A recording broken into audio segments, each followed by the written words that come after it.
Genèse chapitre 7 Louis II. L'Éternel dit à Noé, entre dans l'arche, toi et toute ta maison, car je t'ai vu juste devant moi parmi cette génération. Tu prendras auprès de toi cette couple de tous les animaux purs, le mâle et sa femelle, une paire des animaux qui ne sont pas purs, le mâle et sa femelle. Cette couple des oiseaux du ciel, mâle et femelle, afin de perpétuer leur espèce sur la face de toute la terre. Car, encore 7 jours, et je ferai pleuvoir sur la terre 40 jours et 40 nuits, et j'exterminerai de la face de la terre tous les êtres que j'ai faits. Noé exécuta tout ce que l'Éternel lui avait ordonné.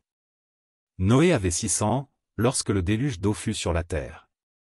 Et Noé entra dans l'arche avec ses fils, sa femme et les femmes de ses fils, pour échapper aux eaux du déluge.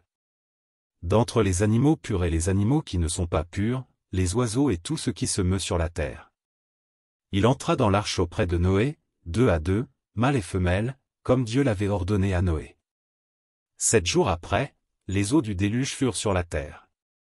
L'année 600 de la vie de Noé, le second mois, le 17e jour du mois, en ce jour-là toutes les sources du grand abîme jaillirent, et les écluses des cieux s'ouvrirent. La pluie tomba sur la terre 40 jours et 40 nuits.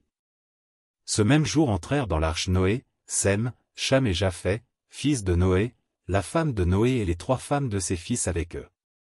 Eux, et tous les animaux selon leur espèce, tout le bétail selon son espèce, tous les reptiles qui rampent sur la terre selon leur espèce, tous les oiseaux selon leur espèce, tous les petits oiseaux, tout ce qui a des ailes. Ils entrèrent dans l'arche auprès de Noé, 2 à 2, de toute chair ayant souffle de vie.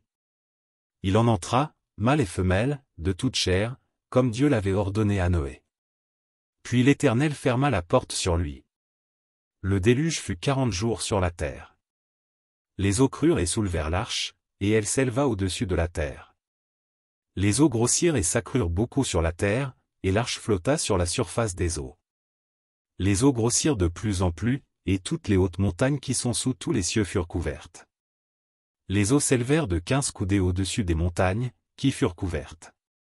Tout ce qui se mouvait sur la terre périt, tant les oiseaux que le bétail et les animaux, tout ce qui rampait sur la terre, et tous les hommes. Tout ce qui avait respiration, souffle de vie dans ses narines, et qui était sur la terre sèche, mourut. Tous les êtres qui étaient sur la face de la terre furent exterminés, depuis l'homme jusqu'au bétail, aux reptiles et aux oiseaux du ciel, ils furent exterminés de la terre. Il ne resta que Noé, et ceux qui étaient avec lui dans l'arche. Les eaux furent grosses sur la terre pendant 150 jours.